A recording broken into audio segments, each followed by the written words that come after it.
नमस्कार. आज आपण एक कॉमन आणि महत्त्वाचा प्रश्न समजून घेणार आहोत. हार्ट पेशंट्स तिखट आणि मसालेदार आहार खाऊ शकतात का?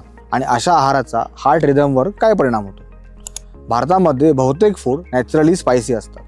अनेक वेळा फॅमिली मेंबर्स हार्ट पेशंटसाठी पूर्णपणे ब्लँड चव नसलेलं जेवण बनवतात. त्यामुळे पेशंट चिडचिडा होतो, ॲपेटाईट कमी होते, कधीकधी वेटसुद्धा कमी होतं. मग योग्य अप्रोच काय? सर्वात आधी एक महत्त्वाची गोष्ट, प्रत्येक हार्ट पेशंट सारखा नसतो. कोणाला हाय BP आहे, कोणाला कोलेस्ट्रॉल प्रॉब्लेम आहे, कोणाला हार्ट अटॅक आलेला आहे, तर कोणाला रिदमचा प्रॉब्लेम आहे. त्यामुळे एकच रूल सगळ्यांना लागू होत नाही. आता स्पायसी फूड आणि हार्ट रिदम याबद्दल बोलूया. खूप जास्त स्पायसी खाल्ल्यावर शरीरात स्ट्रेस हार्मोन्स वाढतात. त्यामुळे काही लोकांना पाल्पिटेशन्स म्हणजे धडधड वाढल्यासारखी वाटू शकते. ज्यांना आधीच रिदम प्रॉब्लेम आहे त्यांच्यामध्ये हे जास्त जाणवू शकतं. दुसरी गोष्ट म्हणजे BP.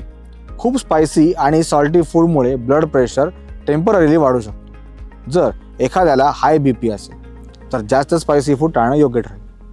तिसरी महत्त्वाची गोष्ट म्हणजे ॲसिडिटी. अनेक हार्ट पेशंट्सला ब्लड थिनर्स म्हणजे रक्त पातळ होण्याच्या गोळ्या हे चालू असतात. जर आधीच ॲसिडिटी किंवा अल्सर असेल त्यावर खूप स्पायसी फूड घेतलं तर प्रॉब्लेम वाढू शकतो. काही वेळा ब्लिडिंगचा रिस्क असू शकते. पण सगळे स्पायसेस वाईट नसतात. जसं की हळद, आलं, लसूण, दालचिनी आणि मिरचीतील कॅप्सेसिन यांना अँटी इन्फ्लेमेटरी प्रॉपर्टीज असतात.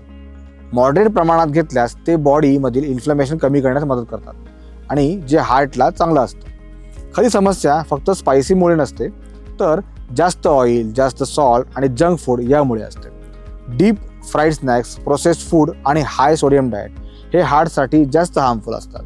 जर तुम्ही घरचं सिंपल, कमी ऑइल आणि कंट्रोल्ड सॉल्ट असलेलं फूड खात असाल आणि त्यात मॉडरेट स्पायसेस असतील तर बहुतेक वेळा ते सेफ असतं.